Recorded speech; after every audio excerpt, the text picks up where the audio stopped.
Okay, so you'll have a recording and there'll also be a transcription of this information as well. What I'd like to do is to make sure we have as useful a session as possible and as interactive a session as possible. So please, at any time, don't be shy about shouting out questions. There is obviously a method of you digitally putting your hand up, so you can do it that way if you want. But as I say, as a reasonably small crowd of maybe 15, 20 people today, just shouting out should be absolutely fine, and looking to encourage that discussion as much as we possibly can as well, because I don't want it to be a boring endeavor for you guys where you just sit and listen to me talk for the next couple of hours. So it would really be good to get some of your input as well. So, to say research methods, what are we going to be covering today? So we'll do some very brief introductions. Everyone will have just literally 15 to 20 seconds to tell me who they are, a little bit about themselves, and any consideration they've got for their thesis would be great. So if you've got a rough idea of what your area of research is, or perhaps you finesse this to a point of a research question, anything at all. We have a very quick check-in at the beginning as well, because I appreciate that this still isn't the normal style of teaching for most people, and we would typically be on campus and seeing the whites of each other's eyes. So I always like to make sure at the beginning of these sessions that we've made allowances for that, and particularly keen to get from you guys as well how you feel we might be able to support you best over the course of your dissertation to make sure we've got everything in place for you. And then the meat of today's session is really talking about what a dissertation is and how you're going to write your dissertation. So we'll talk a little bit about pulling together a research proposal, which will be the first part of the process for you. And I'll also talk you through a sort of high-level view of what a dissertation should look like and what you should be talking about. So I think this will be a useful reference material for you in the longer run to come back and look at this video in the future, and particularly when we talk about the structures of the chapters and the sorts of things that they may include. Now, there's a massive set of different directions that dissertations can take, and obviously we won't be able to cover all of that in just 2 hours. But as I say, keep that recording, because there'll be things that I mention, not in a perfunctory way, but I'll mention briefly today that it's worthwhile you going off and doing a little bit more research into. So if I talk about, say, particular softwares that you may find helpful, we won't have the time to do the deep dive into those softwares today, but make note of them because they may prove useful to you later on in the process. And finally, then we'll tie up with a question and answer session at the end, just to make sure that everyone's happy with what we've gone through in the session, and if there's any additional support that we can be offering as well. So looking to get some level of interactivity, I can see we've still got a reasonably shy group. So I'm going to try one more thing just to make sure we're all engaging in one way or another. So bear with me just one moment.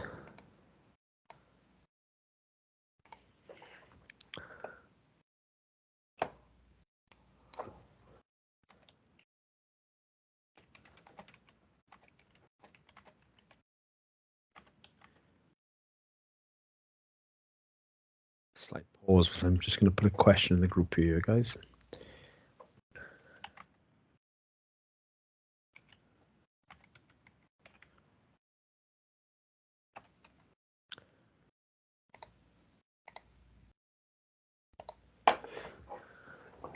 Okay, so maybe from time to time today, I'll post some of these questions in the group just to get a view as to whether or not we're getting understanding and you guys are getting value out of this. And I'm always really keen to be enhancing the teaching practice and ensuring that people are getting the most out of these sessions. So I've put a question in the group for you now, and you can just answer this yes or no. Are you happy with the information we're covering in today's session? So this will give you an indication of how many people are engaging with the process as well. So you've got 5 responses so far from the 20 attendees in the group. 7, so 8. We're climbing up there, so I'm just trying to gauge the level of well, one who's actually here and participating as well. So thank you very much for that, guys. We've reached the halfway mark, so I do know that there's at least a few people I can call on for questions and responses today as well. So thank you very much for that. And hopefully that will continue to creep up. And it's quite a useful tool just for me to test the waters a little as well. So in terms of introductions, I'll do a very, very quick introduction to myself. So I'm Dr. Gareth Hughes. I'm one of the academic directors here at the Institute of Management and Health at the university. So I look after our business programs and right the way through from our certificates through to our MBAs and doctorate in business administration, covering several hundred students, and also an academic on the program as well. So teaching things like research methods along with strategy, marketing, general business, and a wide variety of other topic areas as well. And as well as supervising a number of dissertations at present too. I've been with the university now for coming on for my 7th year. Thoroughly enjoy it. My background prior to that was working in the oil and gas industry, as well as the utility sectors, largely in mid-sized consultancies, working across the UK and further afield as well. So that's me in a nutshell. I should also say I'm an alumnus of the university. I studied here myself for the MBA back in 2003 to 2005 and found it a genuinely transformative experience in my life and opened up doors and careers opportunities that I never would have thought I might have had otherwise. So I'm a huge advocate for the university as well as someone who is working here and has studied here in the past. And I certainly do hope that everyone's getting that same high value out of their education here today too. So just to do very quick introductions, as I say, just your name, where you're from, and a little bit about what you're interested in studying. So I'll call on you very quickly one by one. So I've got a list on my right-hand side of the screen. So Alan Morgan. Hello there, Alan. Hi there, Gareth. Hello, Alan. Tell us a little about yourself. So my name's Alan. I'm from Crynant in South Wales. My background is in sort of Amazon, so warehousing, as well as some management experience there. So I was an area manager at Amazon for 10 years.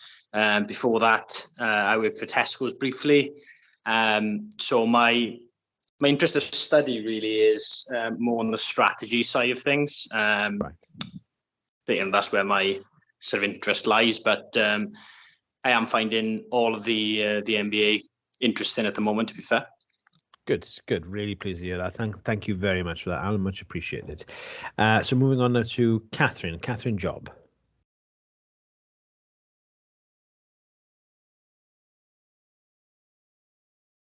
Hello, Catherine. Are you with us?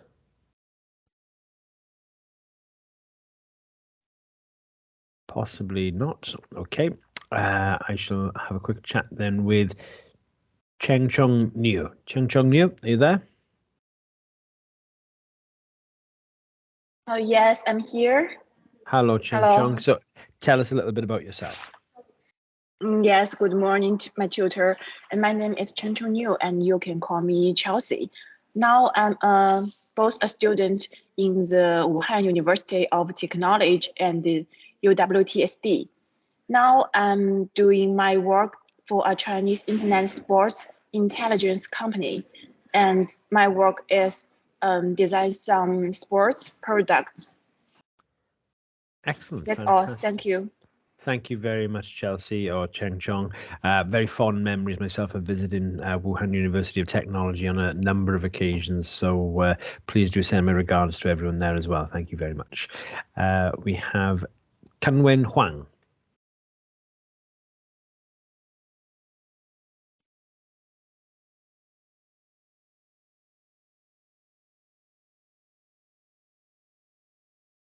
Hello, Kanwen. Are you there?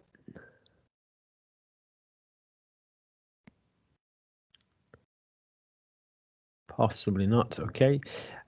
So we've had apologies from Catherine. Also had apologies from Yili because of a few issues going on, but not to worry. Harpreet. Hello there, Harpreet. Are you there?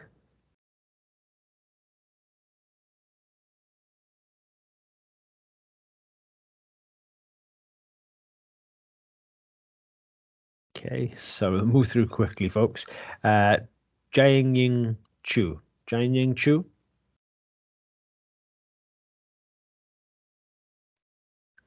Very shy bunch today, folks. Oh, hello, Jianying. How are you? I'm good, but I'm sick. So, Hi, could you tell? Hello there. Hello. Could you tell us a little bit about yourself, Jiaying? I'm not sure, sorry. That's okay. Do you know what you'd like to do your dissertation on at this moment? Yeah. Okay, right. Not a worry. Thank you very much for acknowledging, though. We have Lisa Marie. Hello, Lisa Marie. Hi there, nice to meet you. Nice to meet you too, Lisa. Thank you. My name is Lisa. I was born in Germany, but I moved to Wales about 3.5 years ago. I'm doing the MBA with Pathway International Hotel Management, and I'm a hotel receptionist at the Grand Hotel at the moment. Oh, wow. Fantastic. So fluent German speaking as well, Lisa? I do speak German, yeah. Oh, wow. So you spent most of your life in Germany? Yeah, basically. I only started learning English about 5 years ago, so. Wow, fantastic. You sound native speaking, and I wouldn't have picked up on German at all. It's indeed. Well, excellent. Guten Morgen is about the extent of my German, and Prost, I think that's the only other one that I really know. But That's all you need. Indeed. It served me well in my few trips to Germany. That's about all I have actually needed. That and taxi, and I've been fine. So, and Mass for a big stein of beer. But that's the full extent of my German. Well, welcome aboard, Lisa, and thank you very much for the introductions as well. Thank you. Mohammed Irumba. Hello there, Mohammed.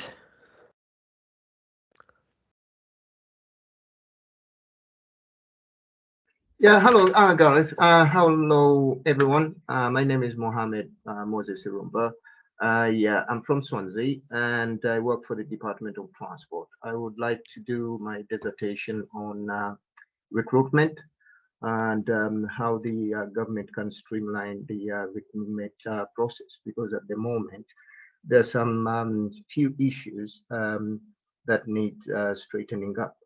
So that's what I'm going to be researching on. Wonderful, fantastic. Thank you very much for that, Mohammed. Some really interesting things there as well. Next we have Ning Nye. Or Nye, sorry. Ning Nye. Oh, hello, Gareth. Good morning. Hello, Ning. Good morning. How are you? Yeah, my name is Nie Ning in Chinese, and you can just call me Link. And I'm a student from Wuhan University of Technology too. Oh, wonderful. And I'm working on my assignments for the financial for business manager. And I haven't got anything interesting in my mind, but I will start looking after the assignments. Excellent, fantastic. Well, welcome aboard, Ning. Thank you very much for that. And then we have Wu Chanyu.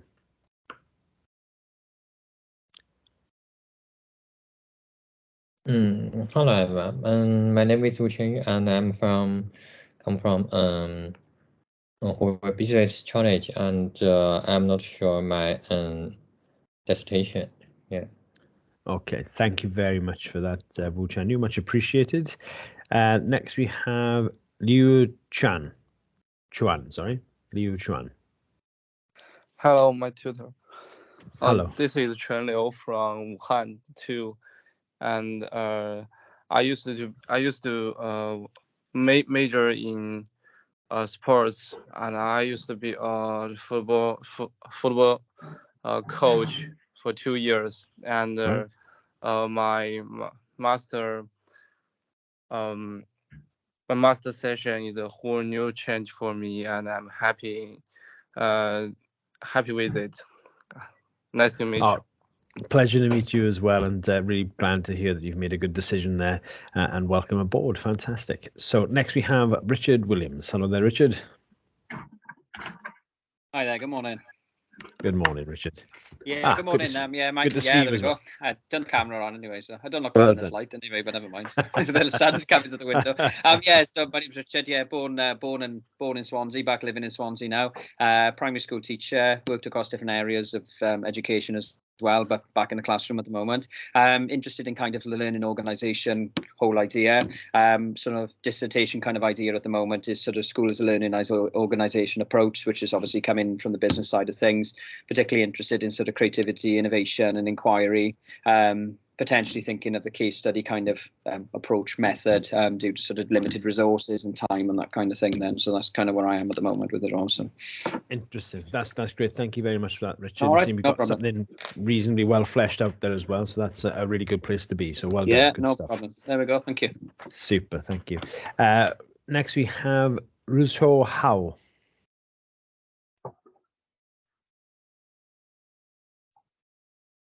Apologies if I'm getting these pronunciations wrong as well. So Ruzho Hao.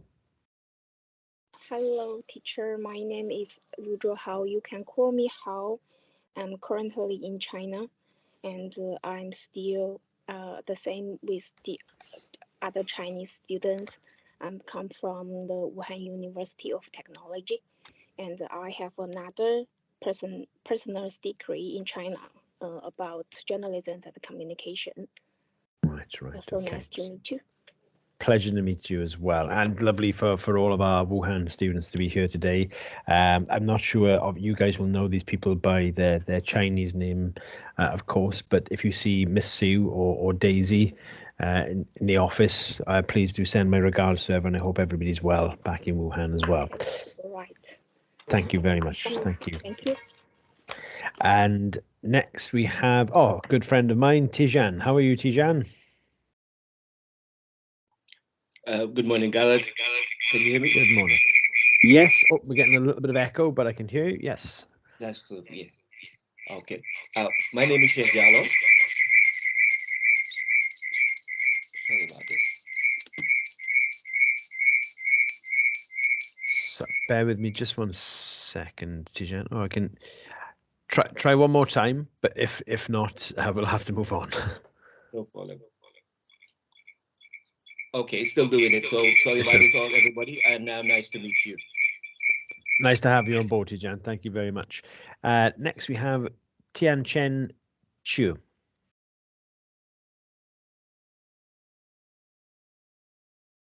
Tianchen, are you there?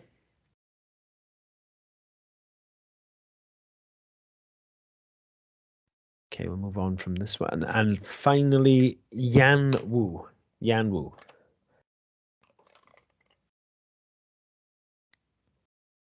Hello, Yan Wu.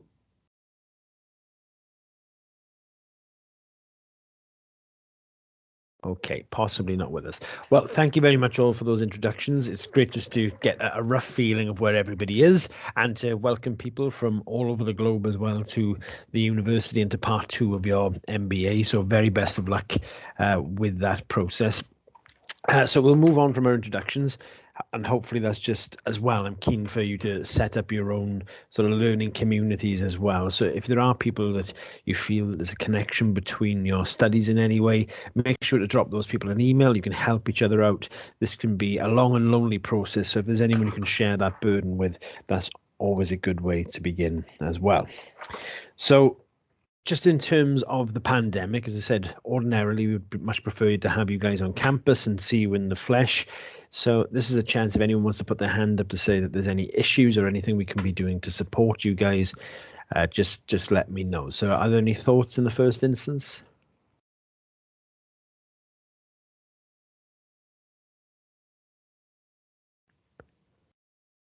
Okay, so I'll take the moment. Very supportive, and I think given the circumstances at the minute, doing the best we possibly can. Oh, thank you very much for that. I really appreciate that. And as I say, if you do think of anything throughout the course of today's session or beyond that as well, please do feel free to drop me an email, get in touch with me via Teams.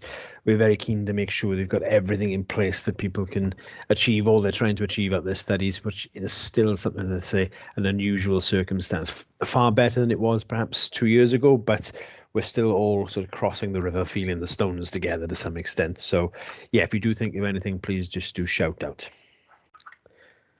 Okay, so to get into the meat of what today is about. So we're starting off, and it sounds like something as a fairly simple and straightforward question, but what is a dissertation? Now, a lot of you may have carried out dissertations for your undergraduate degree, so we'll have a vague idea or perhaps a fairly well-established idea of what a dissertation is and what it should look like and what it's trying to achieve.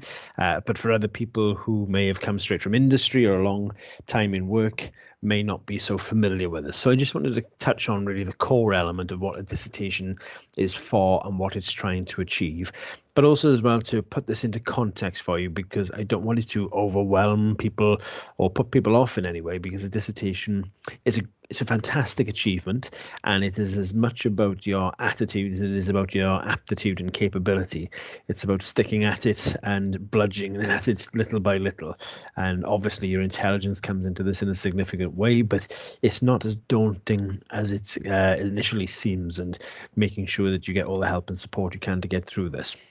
So the first line we've got here about what is a dissertation. So it's a piece of individual study involving some form of research. So individual, absolutely, you're carrying this out on your own. It's your own piece of work. But as I mentioned earlier, that's not to say that you can't help and collaborate with one another in terms of perhaps proofreading someone's work or having a critical friend within the group. So if you do, and I would certainly suggest this, and I know that I did this during part of my own study, if you click well with certain individuals within the group, perhaps set up a small study group between you, 4 or 5 people, and share ideas. And your dissertation topics will undoubtedly be very, very different from one another, but you can still have those conversations around the structure of what you're writing, and is it fluent, and is it making sense? So you don't have to suffer in silence. You can say 15,000 words across a number of months can seem like a very long and lonely process. So I do suggest reaching out to your peers as much as you can. We'll be on hand as academics to help and support you, of course, and we'll be that critical friend as well.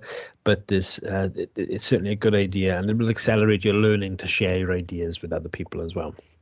So it says it involves some form of research. Now that research generally for most postgraduate, most MBA dissertations involves some form of primary research. Ordinarily, that will take the form of either quantitative or qualitative, and the simple distinction between those is it's either involving numbers or involving language. And that will typically take the form of either questionnaires or interviews, focus groups, those sorts of things. Reasonably straightforward in terms of research. Sometimes it doesn't always entail primary research, particularly for students who might be accounting students, and they may look at company accounts over a period of time in a particular forensic manner and make comparisons and contrasts between those organizations or sectors. But I'd say that's fairly rare. So the vast majority of people on this call today will be carrying out some form of either questionnaire or interview process. And the next part of this line is the one that generally puts people off and frightens people a little bit. It's about making a contribution to knowledge or practice. And this is the bit where you need to develop your research question that you're producing something novel and new and worthwhile. And the reason I say this can be intimidating for people because they feel there's a need to reinvent the wheel and do something huge and grand with their dissertation. But that isn't necessarily the case. You can make an important contribution to knowledge or practice, but that can be as small as a grain of sand on a beach, effectively. This isn't about making some enormous contribution that changes the world. It's just about moving forward knowledge in a very specific, very focused area. And we'll talk a little bit in a moment about your research proposal and how you craft those research questions. And part of that is about narrowing that focus down into something that's manageable as a piece of research. So you are making a genuine contribution to knowledge or practice. And this goes right the way through to doctoral level research, where you're still trying to get the focus as narrow as possible in order that you're having genuine impact with that research as well. So it isn't about reinventing the wheel. It's not about solving world hunger or fixing the crisis in Ukraine. It can be as narrow as a geography, let's say using something like the HR function in a South Wales region amongst SMEs. You've narrowed that down so you're able to make that contribution by having a very focused question. Approximately 15,000 words in length, and part of the reason I've included that as well, again, that's often one of those things that can be a little bit off-putting to students because it sounds like a significant volume of work to get through. But over the course of your MBA, you would have submitted many assignments that have been around the 5,000 word mark, and I'm sure many of you have found that those 5,000 word assignments have been to some extent limiting, and you could have written much more. Then if you're anything like me, you probably do write a lot more and then find that you have to edit it back at a later point. So I can promise you that 15,000 words, you're much more likely to be using the upper range of the 10% that we permit, so 10% either way, so that gives you 1,500 words. No doubt most people will be closer to 16,500 words than they will to that 15,000 words, or potentially 13.5 if you went the 10% the other way. So whilst it seems daunting and seems a huge amount, as will the amount of literature that you'll have to engage with for your literature review, and as well as your discussion and conclusion chapters too, because we'd be looking at maybe 150 citations from credible sources of information, and that sounds like a huge amount. But I can promise you, if you've written something down that's an assertion or a claim, you would have read that somewhere, and you can very quickly build up 5 citations from credible sources of information just to really solidly make a single point, perhaps. So that body of literature will build up very quickly once you get into the habit and practice of actually engaging with that credible literature. And we'll talk a little bit about the credibility of the literature as we progress through here as well today. So that's the first element about what a dissertation is. So the important takeaways there, that it's an individual piece of work that you'll carry out. It'll be 15,000 words in length and making a contribution to knowledge or practice. And that contribution of knowledge or practice is about identifying a gap in current knowledge. And it's about finding a very specific gap in knowledge or practice as we have it now. How do people feel about that at the moment? Does that feel reasonably straightforward to everybody?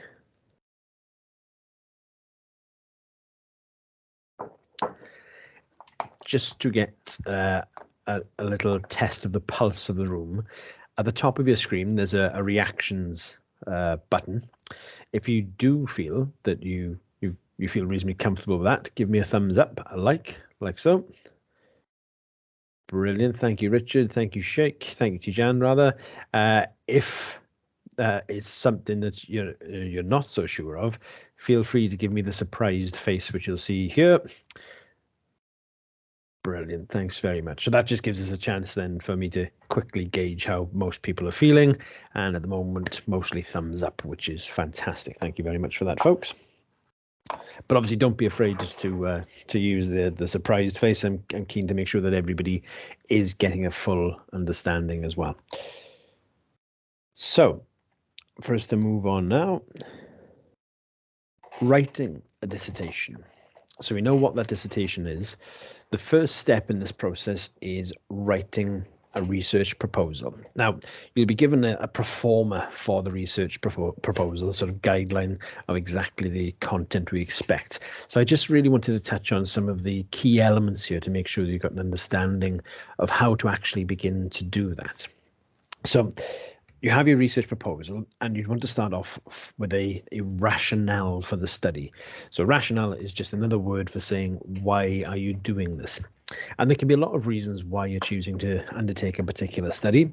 One can be personal interest. If you're working in a particular sector, have experience of a particular sector, or something in the news has just piqued your interest. For instance, there's a huge amount going on with COVID. We have a significant war in Eastern Europe. All of these have a huge impact on consumers all around the globe. We have massive inflation that we've not seen for some 30 plus years. All of these things can just be something that you're interested in. So that can be the beginning part of your rationale, is a personal level of interest. The other thing can be about you identifying something that's clearly missing, or you can see there's a problem. So if you identify, oh, sorry, we have a quick, something's popped up in the chat. Bear with me. Sorry, folks, it was slightly in full flow there. So thank you very much for that, Lisa. So my fellow Stephen Sebastian is trying to join the call, but Teams doesn't let him in. Bear with me, Lisa. I'll see what I can do to do that. Sebastian, sorry.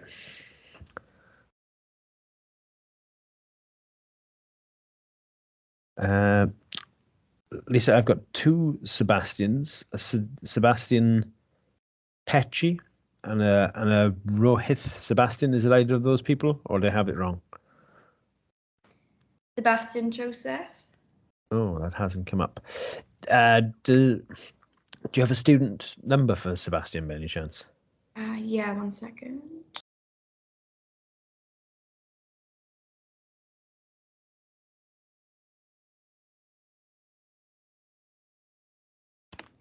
Okay, it's 170. 170. 54. 54. 80. 80. Sebastian. Sebastian rather than Sebastian. Sorry. Oh, my fault. My fault. So I've just invited Sebastian. Thank you. Hopefully he'll join us.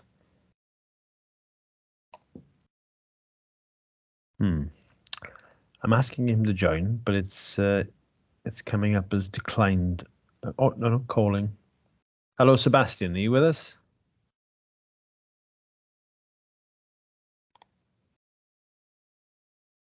Hello, Sebastian. I can see he's in the group. Hopefully he is with us now. Okay. Hello. Good morning. Sorry for the late.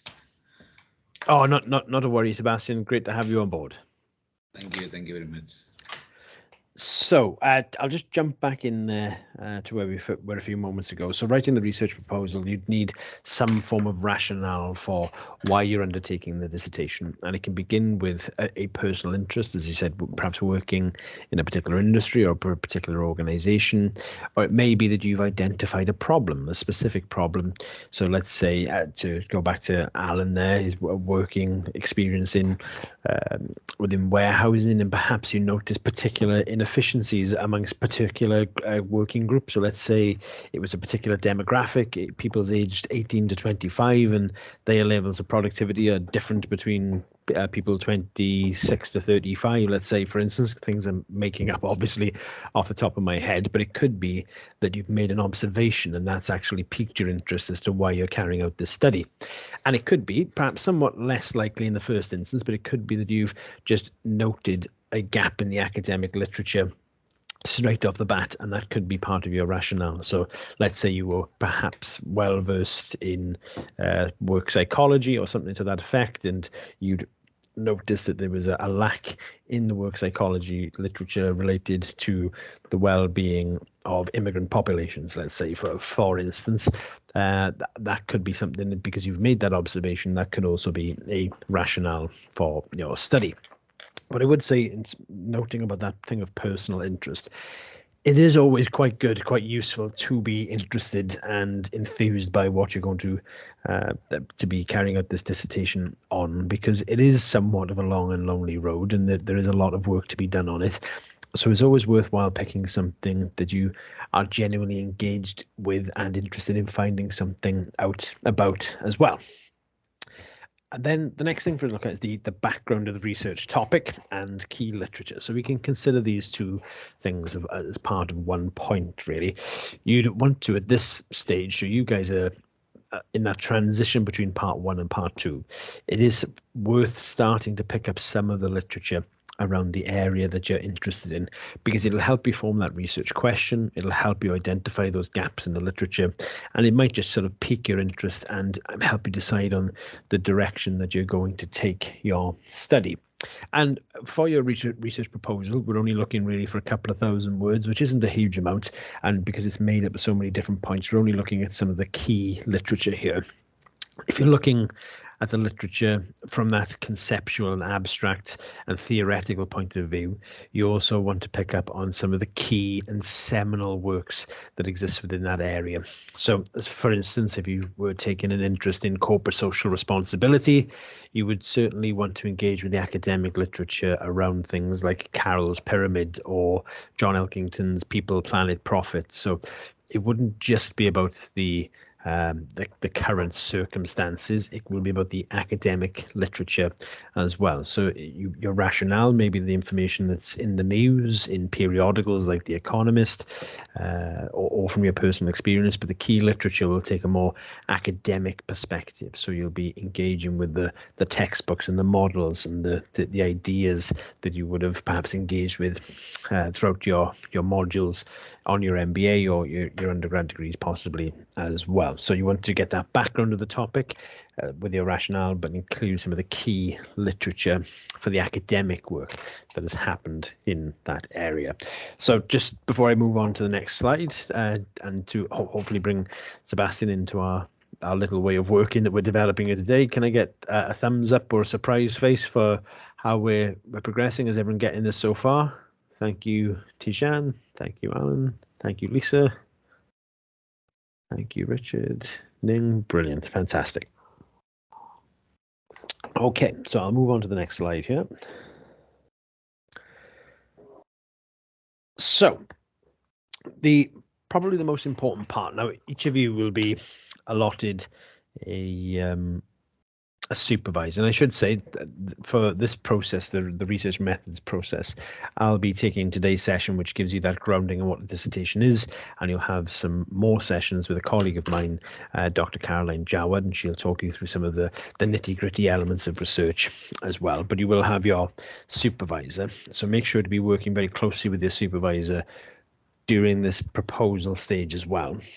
And I would say the most important thing your supervisor can be doing is helping you with the aims and objectives element of your proposal, and consequently for your dissertation as well. The reason I say that is that's the bit we've got to get that right at the front, because that's going to have an impact on how you carry out the whole of your study, how you engage with the literature, how you go out and carry out your study in the real world, how you write up your discussion chapter, how you form your conclusions. It's all going to come down to getting a good, clear set of aims and objectives in the first instance. So aims and objectives, often there's a number of ways in which these are done incorrectly in the first instance. Don't worry about doing them incorrectly, because nearly everybody does. It's a very common fault. And the first thing that people tend to do is have very grand ideas in terms of the aims and objectives for their study, which is entirely understandable. People want to do good things with their dissertations, but very often it's because they become slightly unworkable or unrealistic in what they're trying to achieve. So as a for instance, lots of students will begin by saying they're really interested in, let's say, organizational behavior, and they want to find out about what facets make successful organizations in the FTSE 100, and what they'd like to do is speak to or interview 10 chief execs from the FTSE 100. Well, they become very difficult people to access. So we know from a practicality point of view, that is just very, very difficult to do. So we would advise you against that. Some of the other problems with aims and objectives is that they are typically too broad in the first instance. So what you really need to do is narrow that focus into something workable. So perhaps limiting it by an industry, or limiting it by a geography, or limiting it by a demographic perhaps. So we help you make that into something more manageable, more realistic, and helping you make that contribution to knowledge and practice that we mentioned from the outset as well. One of the other really important things to mention here too is that very often the language around aims and objectives isn't fully understood, and your aim is the overarching thing that you're trying to achieve.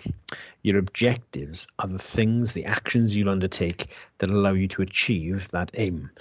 Very, very often when I first see a draft set of aims and objectives, they tend to be multiple aims. So people say they're going to do thing A, B, C, and D, which are all just aims. So you need to decide very clearly on what it is you're shooting at, what it is you'd like to know, and then what are the actions you're going to take that will allow you to actually deliver on that and achieve your aim.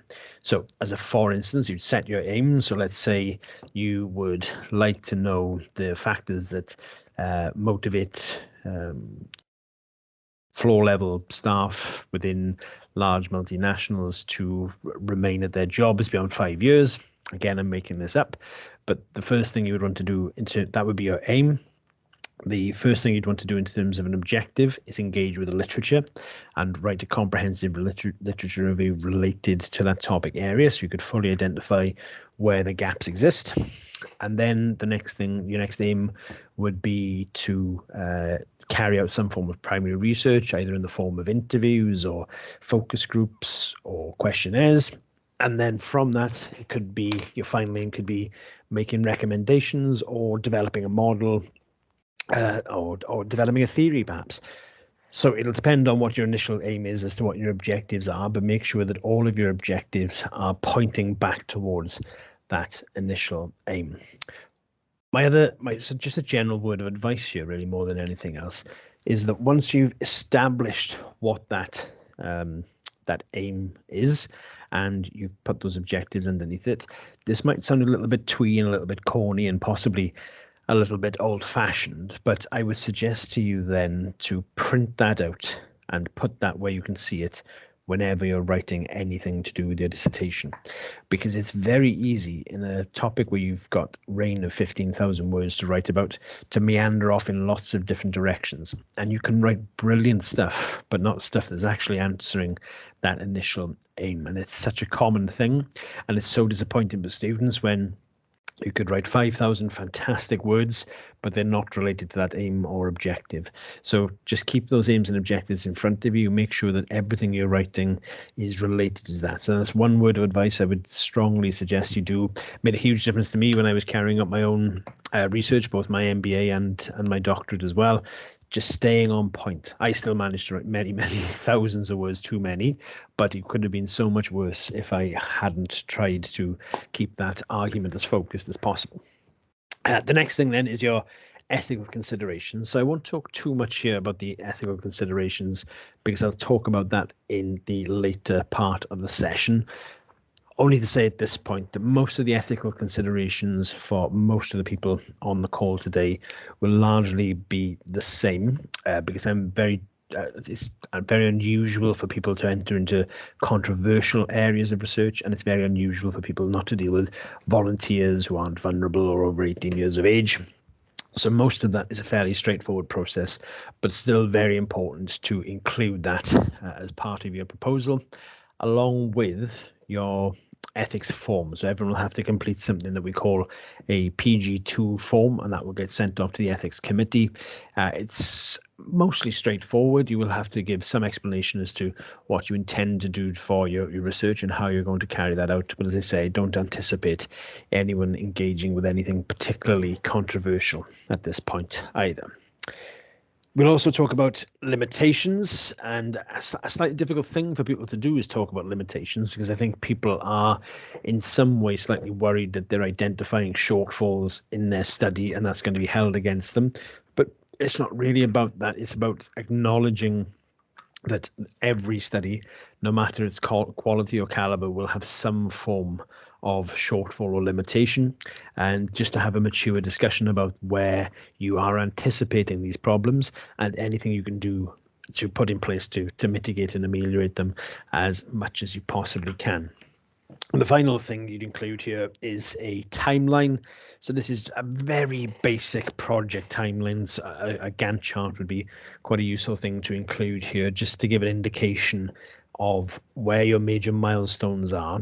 Now, most of these, again, will be pretty much the same for everyone across the board, because they will be key points in the calendar for submitting certain chapters for a draft, when you're actually going to start carrying out your primary research. What I would suggest is, again, one of those things worth keeping in your line of sight somewhere, because I know one of the challenges really, and particularly for people doing MBAs, often people in work as well, is managing that time. And it's how do you eat an elephant, and it's one spoonful at a time, and it's a big task to undertake. So it's worth trying to commit yourself to these mini deadlines that are for you. The major deadline, or major deadlines I should say, are getting your proposal in and ultimately writing your dissertation. So it's worth having those landmarks in there for yourself to make sure that you're staying on top of things.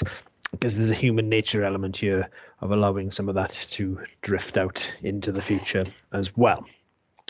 So just before I move on to the next slide, and slightly conscious that I'm doing a lot of talking at you guys, can we get a thumbs up if everyone's happy, and any questions at all?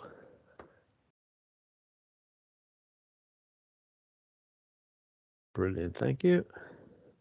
Thank you, Richard. Thank you, Lisa. Tijan, Alan, Ning, brilliant. Okay, as I said, any point that anyone wants to shout out and ask a question, please feel free to do so. So, some general proposal advice. The first, this symbol here is to represent focus and staying on target. So as I mentioned earlier, having an aim that is laser beam focused is really important. You don't want to have an aim that's wide enough to keep allowing you to meander off onto different points. So there's lots of different ways we can limit that, and say some of it's by geography, some by demographic, some by industry or sector, some by period of time. Lots of ways you can keep that focused and allow that 15,000 words that you write to be as value adding as they possibly can. The focus element as well is, again, a focus of your time. I know that you'll all have significant challenges on top of your MBA, and it could be family life, professional life, all of the things that life throws at us. So making sure that you're getting the most out of that focused time and effort as well is really important. Also, I'd say time management is an enormous part of this, and I would genuinely suggest starting as soon as possible.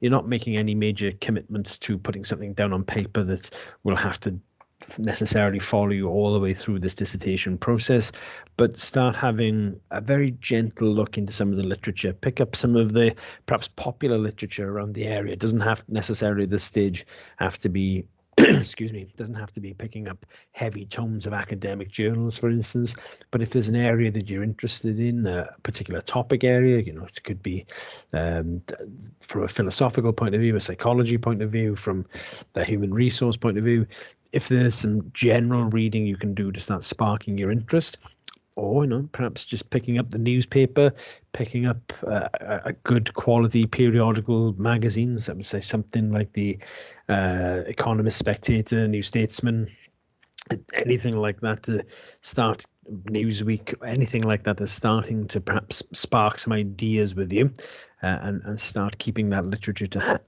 hand, I would say, is probably a good thing to start doing, and start having conversations with your peers about the things that you're interested in, help and support each other, and begin that process as soon as you can. As I mentioned earlier about the timeline element, making sure that you are sticking to those. And again, they'll feel like arbitrary deadlines, and they'll feel very movable deadlines as well, because that's what we do as human beings. We think, well, we don't have to do it to the last minute, but I promise you it'll alleviate so much of your stresses and strains just to chip away at this little by little as well.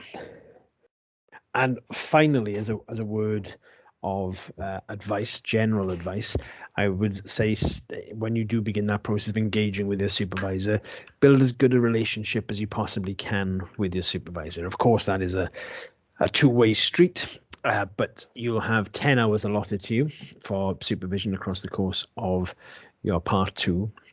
And make sure that you're getting every drop of value out of that you possibly can.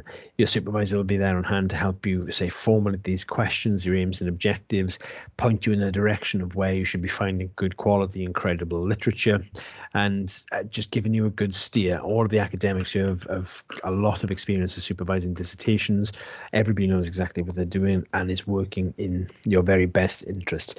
So I do know, just from having done this many, many times myself, some people will make use of every minute of that 10 hours, which is right and proper and you should be doing. And some people may only come for an initial meeting, allow 6 months to pass, and then come in right at the very end with a complete dissertation that the supervisor hasn't seen for the most of the duration. So obviously you guys as professionals, as postgraduate students, the onus and responsibility is on you to engage with the lecturer, or I should say supervisor rather, to plan those times for you to meet, to make use of that time, between you, because obviously there'll be a number of you, and it's your project and not theirs. They're there as the guide on the side rather than the sage on the stage, as they say. So really, it's for you to make sure that you are grabbing hold of them and making the most of it, and asking questions as well, and making sure you're getting the most out of it. So hopefully, as general advice, that will be the way forward for you guys. Slightly conscious that I'm talking at you quite a lot. So are there any questions at all at this stage?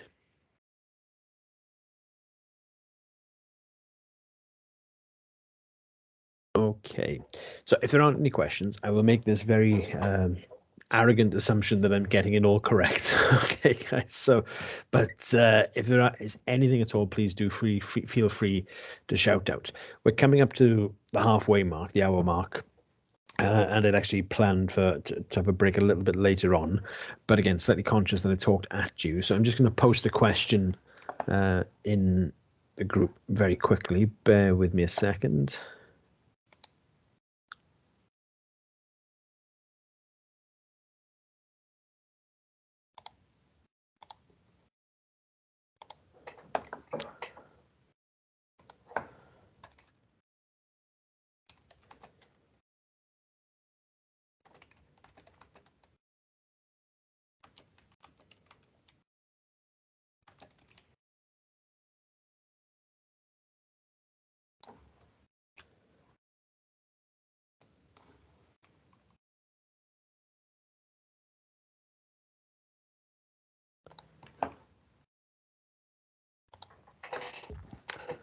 So just very quickly floating a nice simple question for you guys. Do you want to break for coffee now to refresh yourselves a little bit, come back and talk about literature reviews, or do you want me to get through literature reviews first? Okay, now.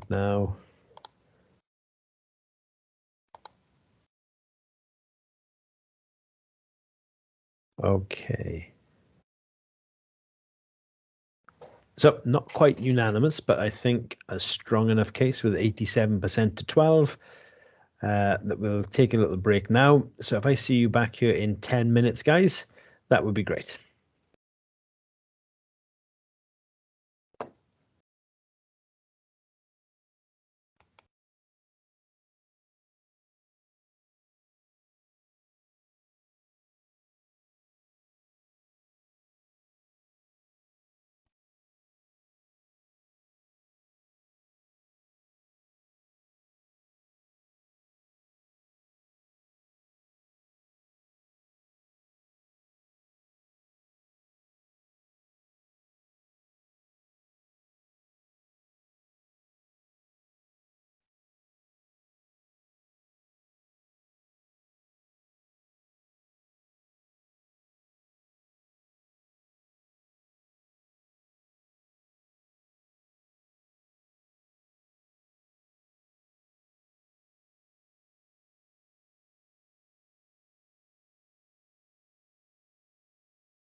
Hello, everybody. Everyone back at their desks? Can I get some thumbs up if you're with me?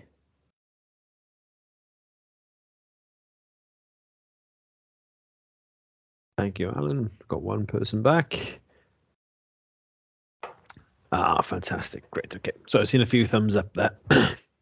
So I'm sure people will join us shortly. So say there's a fair amount that I'd like to cover with you guys today. So I'll make sure that I crack on with some of this just to make sure that we're getting through as much as possible. And that there will be further support for you, obviously, as you go through this.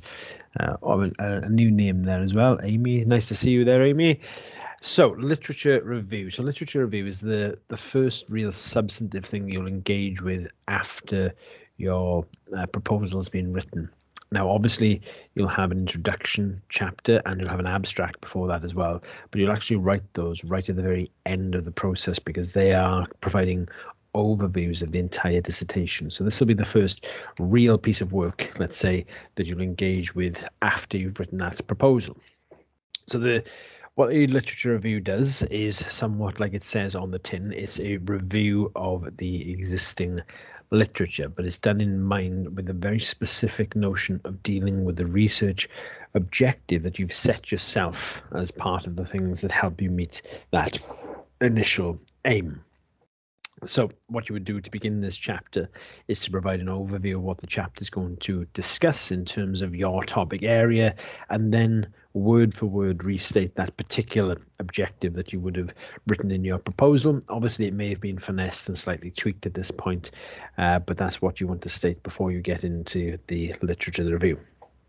In terms of the literature that you do engage with, you want to make sure that that literature is credible. Now, that should go without saying to some extent. You shouldn't be using poor quality literature, of course, but it's about understanding where good quality literature comes from. So I'm going to float a question here for everyone. Where's the first place that you look for information when you begin research for your assignments? Where do you look?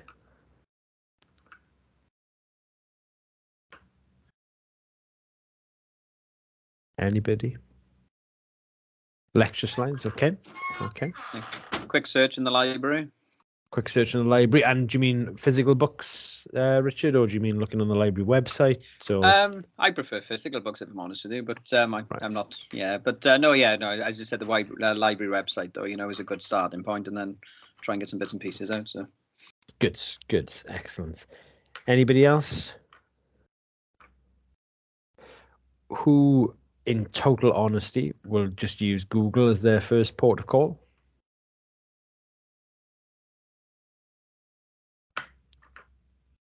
Okay, well that's a good thing. I'm getting a bit of silence there.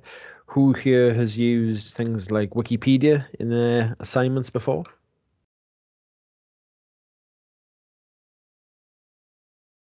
Okay, again, very good. So hopefully this will I have used it.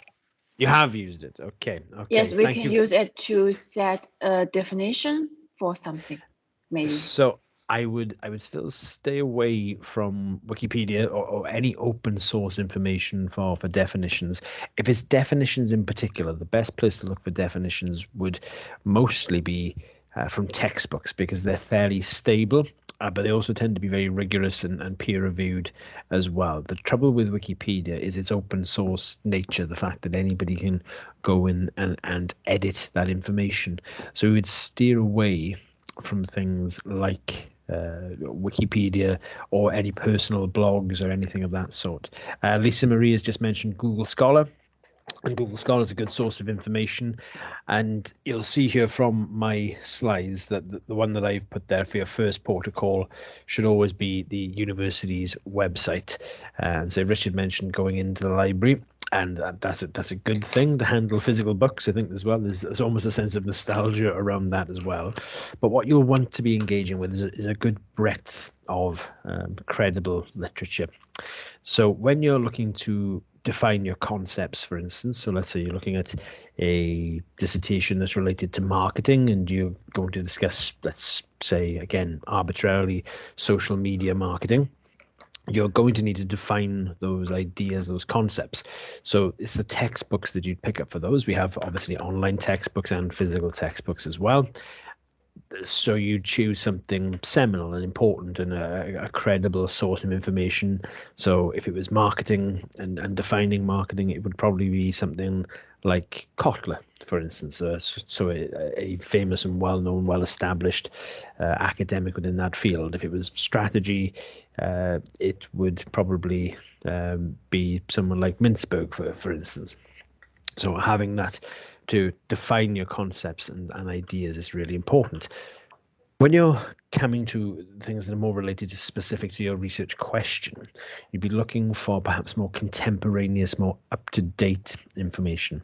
So whilst textbooks are good for those things that don't really change significantly over a period of years, you would want really to move towards the more peer-reviewed journal type information. So those should really be your first port of call there for the more contemporaneous, up-to-date sort of information. For context as well, so if you're looking at something that's fairly new or innovative, you may be engaging with up-to-date news sources, you may be engaging with up-to-date periodicals, but you certainly want to be getting most of the academic information from peer-reviewed and credible peer-reviewed academic journals wherever you can. And that the library website is the best way to do that. If anyone is interested, I can always make more time for you guys, and we can set something up where I can walk you through the process of how to use that to its greatest effect. So my port of call, generally, my running order would be to go to the library website first, to find information as much as I possibly can. Then I would move on to Google Scholar, only because it's very familiar, it's very straightforward to use, and it does have some pretty good access, freely available access to some credible journals as well.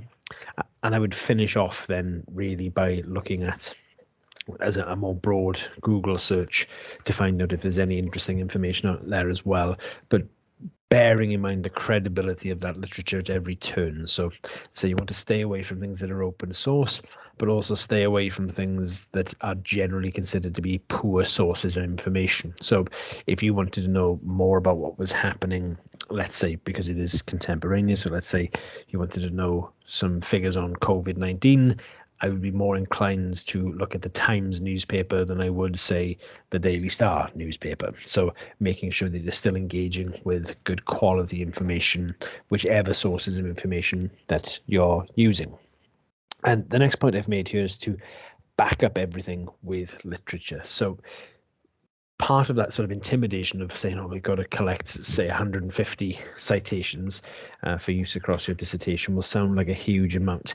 But very often there's information that you will assume that is widely known or accepted information. So if you were carrying out a study and that study was limited by geography to Wales, let's say, for instance, and you would say that Wales is a country in the west of the United Kingdom, and it has a population of 3 million people. Now, because a lot of people here will live in Wales, they will take that as an accepted piece of information with no need to back that up, but that has been written down somewhere. So it's worthwhile taking a look at something like the Office of National Statistics and checking those population statistics to make sure they're correct. So you'll build up that body of literature far quicker than you realize by making sure that everything you claim across the body of your literature review is being backed up. And say that one of the most important elements here is ensuring that credibility of your literature. So the next thing to talk about here, and again, this is we'll cover a lot of information here today, so making sure that you do keep hold of the link for this video so you have it as a reference for later on. So there's the structure of the literature review. So I mentioned from the offset that you'd want, so your literature review will be chapter 2. So you'd have an introduction, say 2.1, and that introduction then would have an overview of the chapter and restate your objective. And then 2.2, you'd be getting into the actual literature surrounding your topic area. And I've put this inverted pyramid in here to give you a rough idea of what the structure would be. And I've said it's conceptual, contextual, and specific. So I'll talk you through a little bit what I mean by that. So I mentioned earlier, well, what if you were doing a study on social media marketing? And I'll narrow that a little further. Let's say it's social media marketing, its use in the beauty industry within small to medium-sized enterprises in the southwest of England. So again, that's completely off the top of my head, but the conceptual, the abstract, the academic element are your very broad elements that you'd have at the top. So I know here that I have to define what marketing is, and I have to talk about what social media marketing is. So that's my conceptual information at the very top of the pyramid, the very broad information there. Then you would want to move to the contextual. So what you'll find is there'll be less information here about the use of social media marketing in the beauty industry. There may be some information, but there won't be as much as there would just the broad conceptual information about social media marketing per se. So you can see we're getting to a narrower part of this funnel. Then you get to say the contextual will be specific to the beauty industry.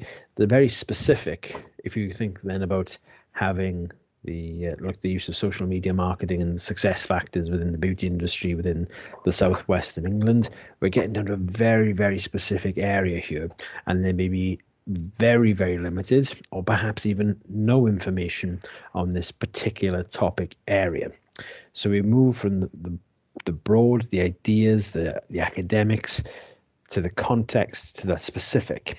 And then when we arrive at that specific, this is where the gap in the literature really lies. So you've now made that justification for your dissertation. So you've gone through the broad ideas, you defined it, you make an assumption that the reader is uninitiated to a certain extent. So you need to make very clear definitions so they understand the context of what you're doing, but assume that they're a professional audience. So you're not writing it in a dumbed down fashion, but you are taking them through it in a very methodical and systematic way. And that's really what everyone should be closing out their chapter 2, their literature review chapter with, is a justification for why this is a good piece of research to undertake. So I'll say here, using my own example here, is that there's a lot of information written about social media marketing. It's a reasonably new phenomenon, but it's well studied. And we've also got a reasonable amount that looks at the context of social media marketing within the beauty industry, but there isn't a great deal about that beauty industry social media marketing in the United Kingdom, and even less so have we taken into the consideration the cultural elements that exist in the southwest of England, and this is why this is an important piece of work to carry out. Does that make sense to everyone? Because that's really the core of why we carry out literature reviews. So does that make sense? Is everyone happy with that? Thank you, Alan. Thank you, Richard. Lisa, Tijan, thank you very much. Thank you, Amy. Wonderful. Okay. So, yeah, just as a sort of a word on literature reviews generally as well, you'd probably be looking at about 3,500 to 4,000 words for your literature review. What this is really is something akin to an assignment you would have carried out at this level anyway in terms of its volume. I'd say as well that there are two things that are fully in your control as master's students carrying out a dissertation, and that is your literature review and your methodology, because that's just entirely between you and the library and you and the literature. That's all there is to it. There are no other moving parts. It's about having that commitment, that bloody mindedness to get up and just do the work and get there. Not to suggest to rush it at all, in fact, quite the opposite.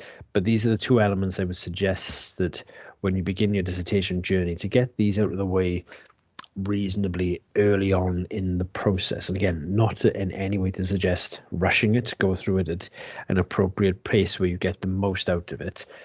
The reason I suggest to get it out of the way early on, or as early on as possible for your literature review and methodology, is because of the certainty you have that it is just you and the library, you and the textbook, you and the laptop Because when you get to actually carrying out the research, that's when spanners can get thrown in the works. So if you are looking to interview people and some of those people will invariably let you down, it could be that your first pass at a questionnaire doesn't land in the way that you would have liked, and it hasn't had the number of respondents that you would have liked.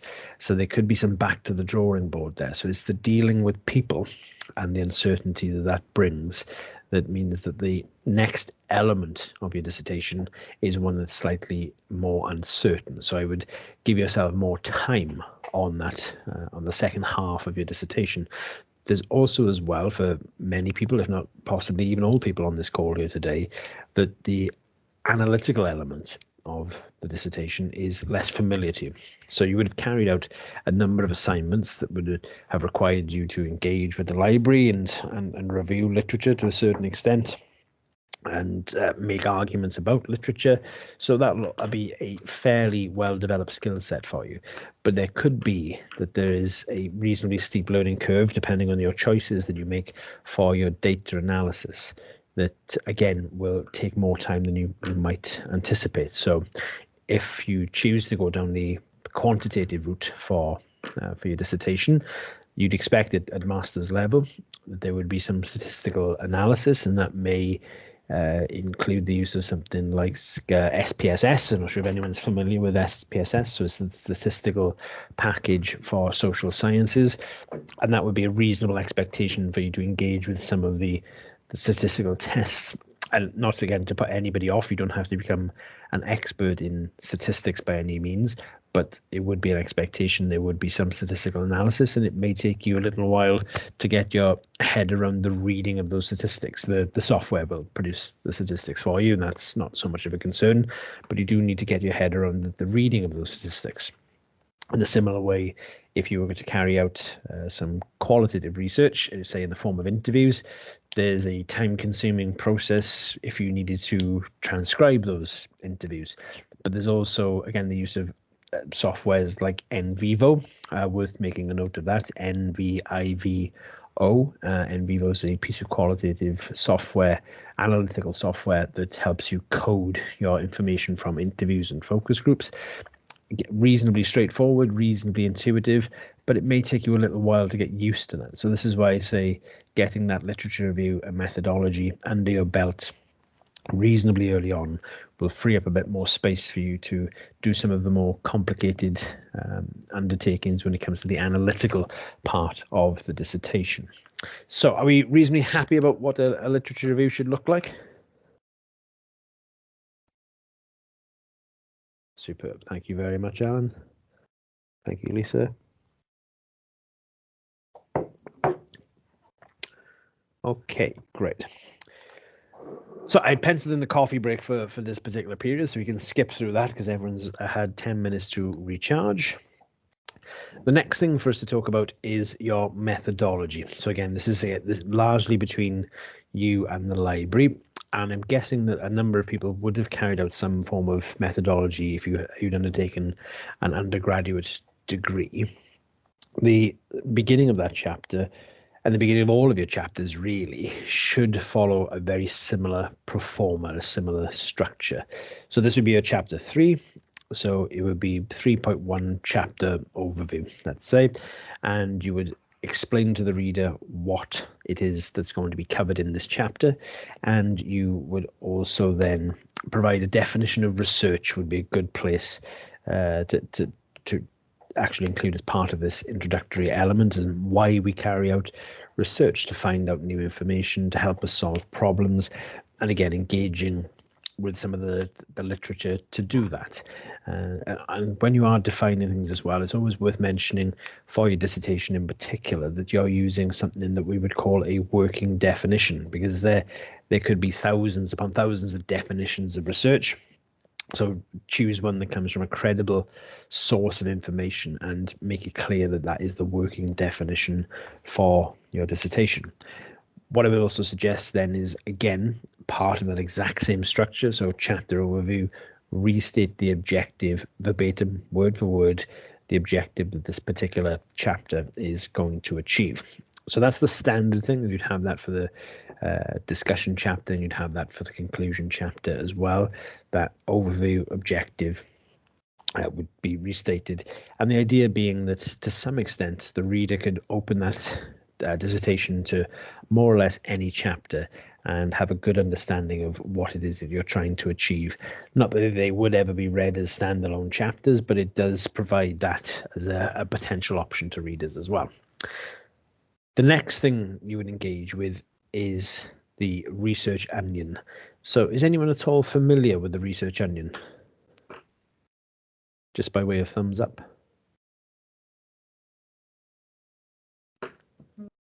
Okay, we had a couple of yeses, a couple of thumbs up. Okay, so the research onion, what you would begin doing in this methodology chapter is explaining what the research onion is about. You'd include the diagram from Saunders, and let's say explaining what it's about. You explain its use as a theoretical framework, or a framework for the writing of methodology chapters, and that's really what you'll be using it for here, is to help structure the rest of your methodology chapter. So after having explained it and included the diagram, what I would suggest then is using each layer of the onion from the outside in as a subheading for this particular chapter. So he said it would be, again, I won't hold you to this exactly, but when you come to revisit the recording, let's say, so chapter 3, methodology, 3.1, introduction, 3.2, research onion, then you might have 3.2.1, philosophies, 3.2.2, approaches, 3.2.3, strategies, and so on. So you can just see how this gives you a very clear and methodical structure in which to work through this particular chapter. In terms of philosophies, you can see that there are 4 philosophies here, and in fact certain versions of the research onion have more philosophies than this. I don't want to overcomplicate this in terms of a philosophical discussion, because it could go off in lots of different directions, and we could talk about whether the world is a real place, which is an ontological philosophy. We would talk about realism. We could talk about how we can know any information at all. How do we know if things are true or not, or is truth relative? So we could have an epistemological discussion, but I don't want us to do that, because I think we'll get bogged down in philosophical terminology rather that won't really help what we're trying to do here. So what I think is the most important thing is to talk about the 2 philosophies that are far more likely to be utilized as your the philosophical position for your dissertations, and that is positivism, which you can see right at the very top of the research onion there, and interpretivism, the penultimate one towards the bottom. Can you guys see my my mouse by any chance? If I have a laser pointer there, can you see that? Fantastic, great. So positivism in its most basic sense, and I'll say I don't really want us to get into the depths of positivism or into interpretivism and phenomenology at this point, because they are huge subjects all within themselves. There are very famous academics within these disciplines who have very strong opinions as to why their approach is the correct one, and you could write hundreds of thousands of words just on the justification of the approaches that these people have set out. So we don't want to get into this. We want this to be a fairly pragmatic approach. So the reason I've selected these two are invariably by far and away the most popular selections for master's, undergrad, or even doctoral dissertations. So positivism in a nutshell is anything that is related to observing the world through a numerical lens. I should probably take out the word observation there. So it's really having that hard scientific information that you would get from, in this instance, something like a scientific experiment or a questionnaire. So you have numerical information and you interpret, you look at that information, you statistically analyze that information. But if you had 100 respondents and 99 respondents said a particular thing, that would be evident of that particular thing being a truism of sorts, in a positivistic sense, because it's just numerical. I say just numerical, but it's that is the numerical evidence of a thing being true.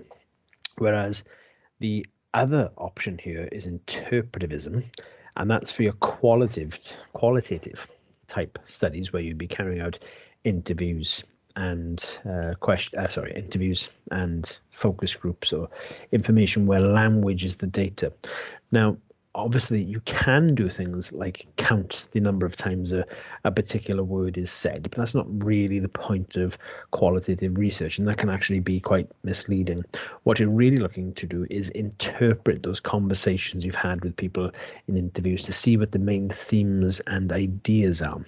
And you get a far richer, sounds as if it's a superior thing, but there is richer information that you get from qualitative study. What you get from a positivistic study is more reliability and validity. So if you were to go out and repeat a quantitative study, a positivistic study, its repeatability is higher than you would have in an interpretivistic qualitative study. So if you found patterns, and let's say you asked a question of people in a particular region of the UK, you could expect to go and ask people in the same region of the UK, but 100 different people to your first questionnaire, but expect to see very similar patterns. Whereas with an interpretivist approach, if you carried out 10 interviews in a, oh, goodness me, sorry, skipped ahead there, in 10 interviews in a street in Swansea, you may carry out 10 interviews in a different street in Swansea and get completely different responses. So the repeatability isn't as high, and therefore the reliability and validity isn't as high when it comes to an interpretivistic approach. Now, there are pros and cons to either side. So what you should really do is let your research question guide the sort of approach that you want to take.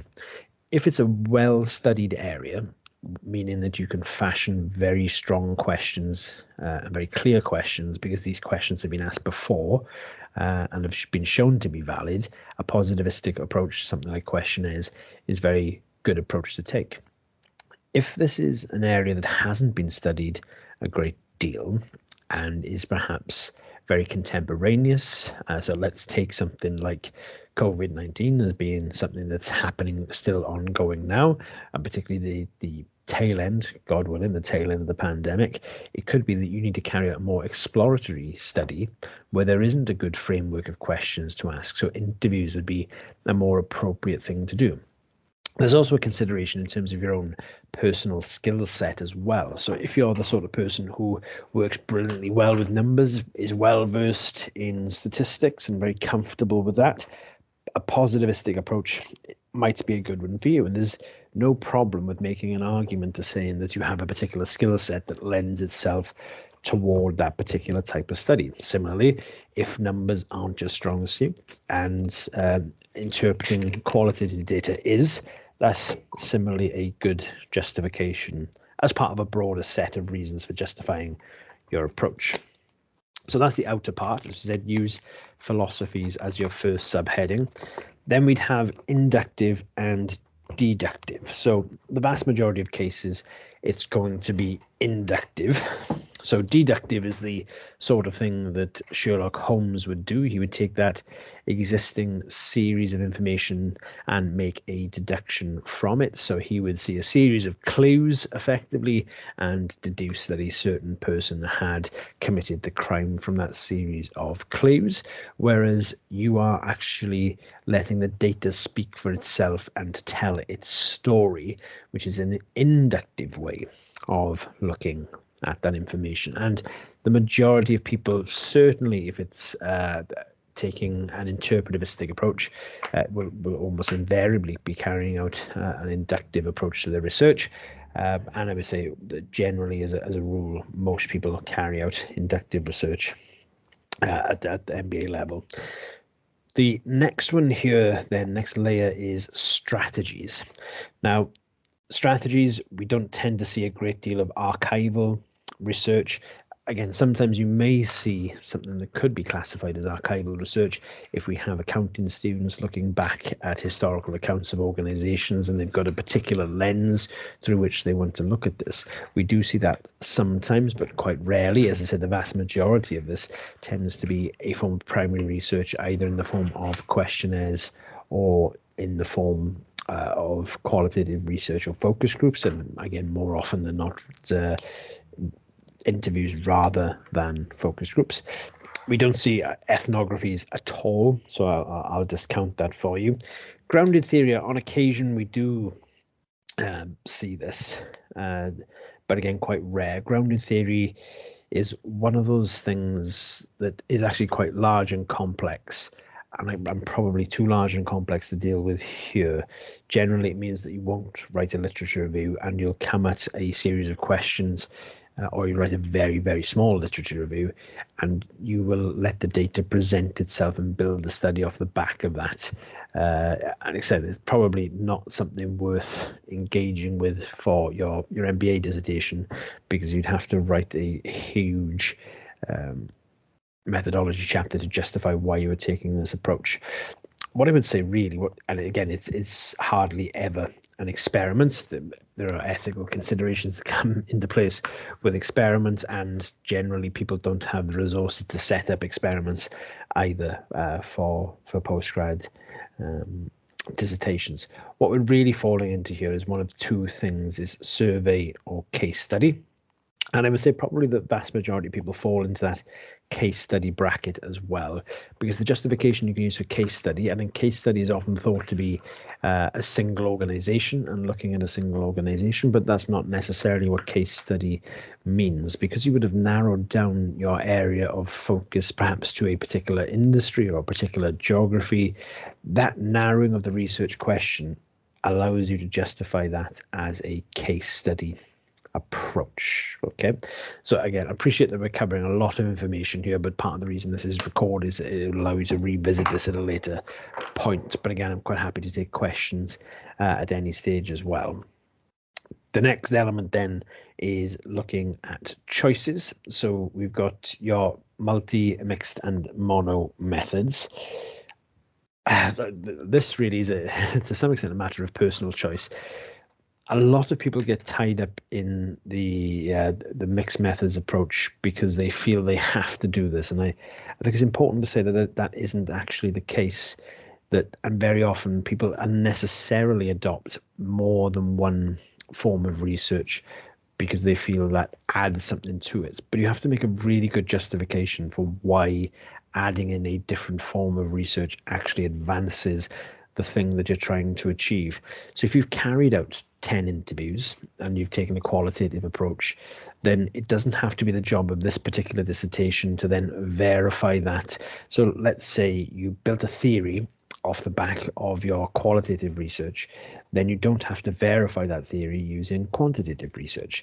Now, that often is a pattern that happens in research in of itself, at universities carrying out research, but there's more resource, more time to be thrown at that.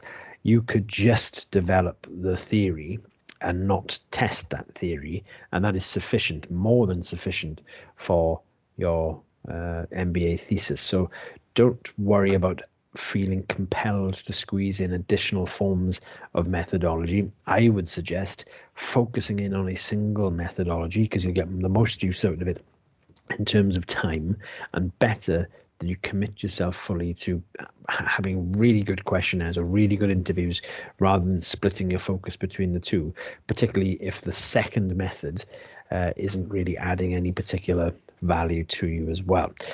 Again, go to the literature around methodology. If you do feel there's a compelling reason that having more than a single method is a good idea, obviously speak with the supervisor about that as well. And if it is the right approach, absolutely go down that road, but don't feel that there's a compunction to do so. The next element then is your time horizons. So time horizons invariably will be cross-sectional. So the difference here, you have cross-sectional, which is a snapshot in the immediate. So basically the length of which you would carry out your research, you're looking at a snapshot in time, versus longitudinal, which just means over an extended period of time. Now, there are obvious restrictions from having this carried out over a longer period of time, because as postgraduate students who are looking to complete this in near 6 months, you don't have an extended period of time in which to carry this out. So that would be that first limitation if you did have a longitudinal idea in mind for your study. But more often than not, most people are interested in this particular moment. So if you're looking at, say, the impact of COVID-19 on motivation of staff in the NHS, you want to know how they feel right now. And that's how most people frame their questions anyway. Most people aren't interested in knowing about how something's going to happen over 12 months, 2 years, 3 years, and beyond. So there's also a justification to be made, not just about a limitation, but also a good reason for doing cross-sectional research is to find out what is happening right now. And possibly if you're looking to build recommendations off the back of that, those can be put in place with immediacy, which they couldn't be done with a longitudinal research. The final and innermost layer of the research onion is your data collection and data analysis. So this is where really you talk about the nitty-gritty of how you carried out the data collection. We'll talk in a moment as well about the sample that you'll take, and that forms part of that data collection as well, how you interact with the sample. So how was it that you engaged with people as part of the data collection? Did you put out something on social media? Did then you send out an email to follow things up? Did you carry out interviews in a face-to-face? Did you record them? Did you transcribe them? Did you use Microsoft Teams to collect your data? Did you use an automated function for transcription? So it's really about having a systematic, methodical way of explaining yourself with all of that detail. And again, all of that detail, you can then use the literature to justify that. So if you make a decision that you would like to interview people, and you'd like to interview them via Microsoft Teams, look on Google Scholar, look on the university's website, and there will be people who will make good cases, good justification for why Microsoft Teams is a good way to interview people, or perhaps not a good way. So it isn't just about a matter of saying, this is what I've done. Again, it's demonstrating an engagement with the literature to justify the positions that you've taken there. And the same with the data analysis then, you'll justify why you've used Excel and SPSS, or why you've used NVivo and the sorts of coding that you would have carried out for qualitative data analysis as well. So that's a whistle stop through the research onion. And I think probably this slide, just to demonstrate what you do with the research onion, is explain and justify, explain and justify, explain and justify, explain and justify. So that, and what I mean by that is, so let's say you select interpretivism as your element within philosophies. You will explain to me what interpretivism is. You don't need to then explain all other possible philosophies, because that would take up the entirety of your methodology chapter. But you'd explain what it is using a good textbook definition of what it is, and then you would justify why it's the appropriate choice for your particular research. So as I mentioned earlier, if you are going down that interpretivistic route, it might be that your study is exploratory, that not much work has happened in this area. So there isn't a good set of questions to be asked for a questionnaire. That would be your justification for an interpretivistic approach. So define, justify, define, justify. So make sure that's the approach that you take with each of those subheadings. So again, conscious talk that you would say maybe 10 or so minutes there. Thumbs up if everyone's happy. Are there any questions?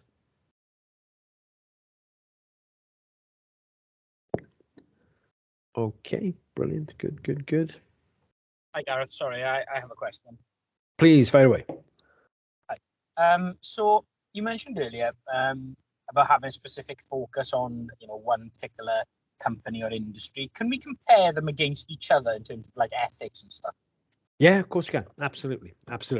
And that still can be considered under the heading of case study as well, because if you're looking at them, I'm guessing those organizations are probably going to be in a similar industry, Alan? Yeah.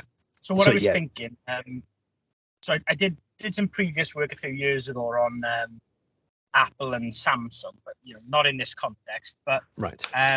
thinking of comparing them against each other in terms of ethics, they're both, they have a bit of history of being up to no good in terms of their supply chain and so on. So Right. maybe that could be one of my objectives, and then I build on that with comparing them against each other in terms of the way that they treat the staff and so on. Is that sort of a avenue to go? There's elements that would need finessing, but I like that as a concept, as an idea, because what you're looking at there is, say, ethics. You could look at that from a corporate social corporate social responsibility elements. There's lots of academic work that you could pull in there as well. I like the compare and contrast, and obviously you're talking about two high-tech organizations, so you've got a case study for tech organizations in their approach to ethics, and you've got the supply chain element. So there's lots you can do to fashion that into a really good research question. I say it will need some finessing and a little bit of clarity. And again, that general word of advice to everybody now as well is try and get your idea for what you're doing for your dissertation into something. Oh, sorry, I've got a question. Sorry, I'll just explain myself and I'll check Yili's question. Get the idea of what you're doing for your dissertation into something that you could explain to someone who is uninitiated in perhaps 15 seconds. So imagine that you meet an auntie or uncle at Christmas and you don't see them all year round, and they say, I hear you're in university, what's your dissertation about? Have it as simple and articulate and as pithy enough to go in 10 to 15 seconds. Somebody, you can explain that to somebody like that who has no context for what you're doing. Is that helpful, Alan? Yeah, that's great. I understand. I'll try and work on some sort of research question and maybe a few objectives over the next few days. And then can I email it to you, maybe something like that? Yeah, of course. Yeah, of course you can. Of course you can. Okay, that's great. Thank you very much. Brilliant. No problem. Okay, so I have another question here from Yili. Should the topic of our dissertation be related to any course we have had, or can it just be related to the field of an MBA? So it can be related to anything at all, really, Yili. You'll have some advice from your tutors, but you've got an area in which you're interested. Obviously, it needs to have a business slant to it to some extent, but it doesn't necessarily have to be related to any of the modules that you've studied. So if you're interested in something that's related to supply chain, let's say, for instance, and you haven't been necessarily taught any modules on supply chain management, you can still choose that as a dissertation topic. So Chen Chong Niu has asked, when do we need to decide on the topic? So you don't need to make a firm decision as of yet, because you're in this transition phase into part 2 of the program. What you will be asked fairly soon as you progress through the exam board by Richard Dunstan, who is the manager for part 2 of the program. He will ask you to post a research question to him, and then we'll look how we might best allot you a supervisor. So you've got some time to think about this, but I would suggest if you do have an area of interest, now is the time to start looking at some of that literature. And I say, even if it's popular literature rather than necessarily academic literature, just to start familiarizing yourself with what's going on in that area. But I would say start doing that fairly immediately, in truth. But again, no particular need to pick the topic just yet. Hope that helps. Okay. So next thing for us to have a chat about is the sample population. So this, to some extent, comes under that data collection element. You need to explain clearly who it is you're asking the question of. So it may be that you're choosing a random sample, and that is a completely legitimate way to collect information. But it may also be that you're having a purposive sample, so that you may be speaking or need to speak to very specific people, premised on a set of criteria that you develop. So then you need to firstly establish that, whether it's going to be random, whether it's going to be purposive, and then there's other formats then. So if it is going to be random, you may enter into something called snowball sampling. So there's a wide range of sampling techniques. We won't worry too much about what the techniques are right now. I think it's suffice to say that the broad choice are between making a very selective, very specific and targeted form of purposive sampling or a random sample, depending on what you're trying to achieve. But as part of this, I'd want you to explain to me how it is that you're actually going to engage with this sample. So if you're carrying out a questionnaire and it's a random sample, are you going to stand on a street corner somewhere with a clipboard and ask people to take part? Are you going to send something out to just on a tweet or a Facebook post and hope that people connect with that? Or are you going to, again, perhaps if it's purposive, are you going to pick up a business directory for South Wales and select individual contacts to get in touch with and engage with people that way? So you'd want to know exactly how it is that you're engaging with your sample as well. So important to get the detail down for that in terms of your sample population. Next element for us to touch on then is ethics, and fortunately for ethics here, we don't actually have to engage with the complex and philosophical element of ethics as the image behind there might suggest, but it's actually far more practical in terms of ethics. So what we've been looking for here, and again, for most people, it's going to be just these factors, that you would have information kept confidential. So you wouldn't be sharing participants' information with anybody. It would be anonymous. Now, this is a slightly different thing. So let's say you're carrying out qualitative study and you've interviewed people. You would need to make sure that their anonymity was protected. So you wouldn't call them by their name. So you wouldn't say Dave said this. You would say participant 1 said this, participant 2 said this. But you'd also have to be careful to make sure there weren't any specific identifiers. So it would be no good to say, oh, just use the terms participant 1, but then you said participant 1 is the chief executive of a large organization that's based in the high street in Swansea, because people would be able to work out who that individual was by elimination effectively. So again, making sure it's both confidential and anonymous. You'd also want to make sure as well that you kept data securely stored, and that data would only be shared between you and your supervisor, and that's as far as that would go. So you need to make that very clear as well. And when you're making these points about confidentiality, anonymity, safety of data security, data storage, there will be literature around this as well. So you talk about building up that 150 citations. There could be 2 or 3 citations related to data security. It could be 2 or 3 related to confidentiality and anonymity. So you can see how that can build up very, very fast by going down that particular route. You also want to make sure that everyone was a volunteer. So you're not observing people without their knowledge, or you're not carrying out surreptitious interviews by just having a chat with someone and not letting them know that you're interviewing them. It's obviously very rare, but that needs to be said nonetheless. You also need to make sure that everyone's over the age of 18 and that they're consenting to the process, and you're not working with any vulnerable adults. The vast majority of cases, these aren't things to worry about, and most people's ethical considerations are pretty straightforward. And I think that's all you really need to think about. And obviously, as you mentioned earlier, completing that PG2 ethics form as well. So yeah, we don't need to get into deep philosophical thought in terms of the ethics. It's a very pragmatic, practical look at ethics. The final thing, and probably the final thing we'll manage to touch on today, is limitations.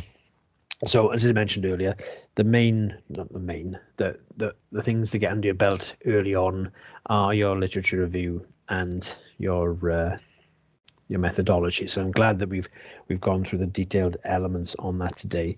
The limitations section, and I mentioned it'd be very similar, or if not more or less identical to the limitations that you would have discussed in your proposal. It's just about having that mature view of saying, I'm engaging in this particular research, and these are the potential stumbling blocks for this particular research.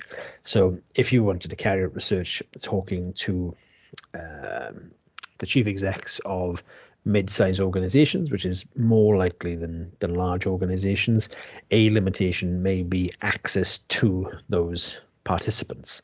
Time is another limitation, resource is another limitation, and the fact that you're not carrying out this as your sole undertaking in life, you may have other commitments as well. So it's just about being honest and frank about what those possible limitations are. And again, that's not held against you in any way. It's not as if you've identified something and then you start to lose marks because there is a limitation. It's just about being candid and mature about that in his approach. So that's what your methodology chapter looks like. So today we've covered a fair bit of ground here in terms of discussing your proposal and then your literature review and methodology as well, and things I hope you feel more equipped now to actually make a start on it at some point, particularly that proposal, because that will be coming down the line for you fairly soon. And hopefully you feel slightly more well versed in that. I'll speak to my colleague about what we need to pick up next, but so a lot of this will be managed and supported by your supervisor as well. And it's just to reiterate, really good to build strong relationships with those supervisors to make sure you're getting the most out of that experience. Do we have any questions? We're coming to the last 4 minutes. I just want to make sure that everyone's getting everything out of this that they need. Hello, Richard. Fire away. Hi there. Thank you for that. Just a question in terms of, obviously my job is very much focused in school and things. Mm-hmm. Sort of listening to what you've been talking, I suppose, linked to limitations and things. I don't really know the answer to the question. Obviously I sort of talked about steady approach on kind of how we as a learning LOIL, as the new term goes, learning organisation goes forward. I've lost you there, Richard. You still with me? I'm in because I'm a member of it. Or yeah, I'm still with you. Can you hear me? Yeah, you broke up quite a bit there. Hello. I can hear you. I can hear you now, I think. Oh, there we go. Yeah. I can see your face, but it's frozen. Hello? No, I can't. Oh. Try again, Richard. Right, I tell you what I'll do.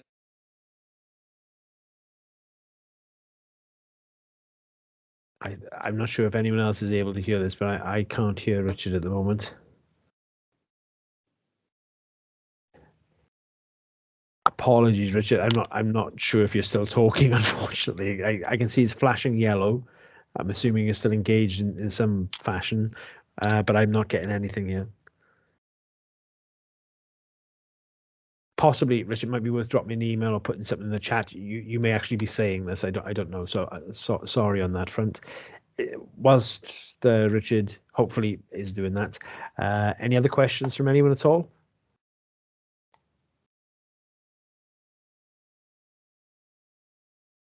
I see. Okay, thanks. Thank you, Richard, for that. I'm just going to post something in the group very quickly.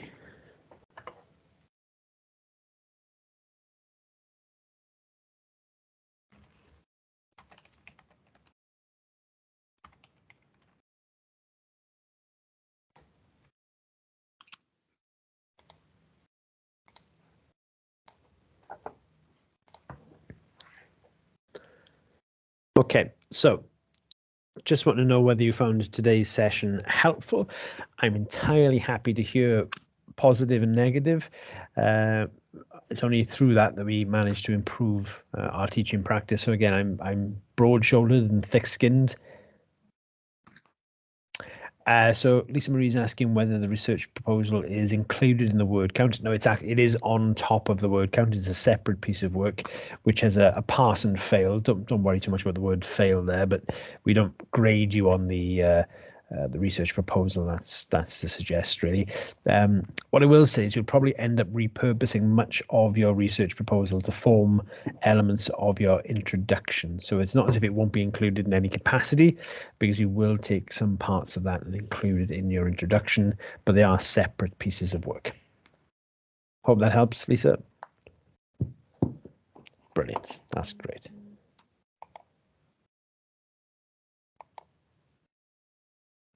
Okay, so it seems at least the respondents that are able to respond have found today useful.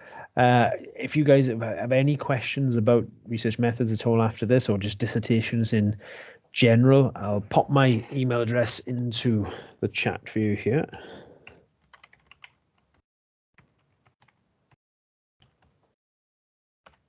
And please feel free to get in touch at any time.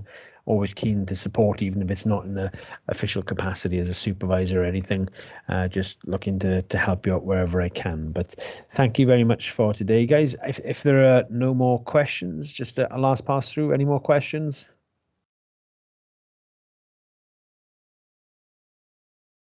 Okay, if there are no more questions, we can bring today to a close. So thank you very much for all your contributions today, guys. Have a great weekend all, and very best of luck with part 2 of the program as well. Take care. Oh, thank you, guys. Round of applause as well. Very kind. Take care, folks. Bye. Bye-bye.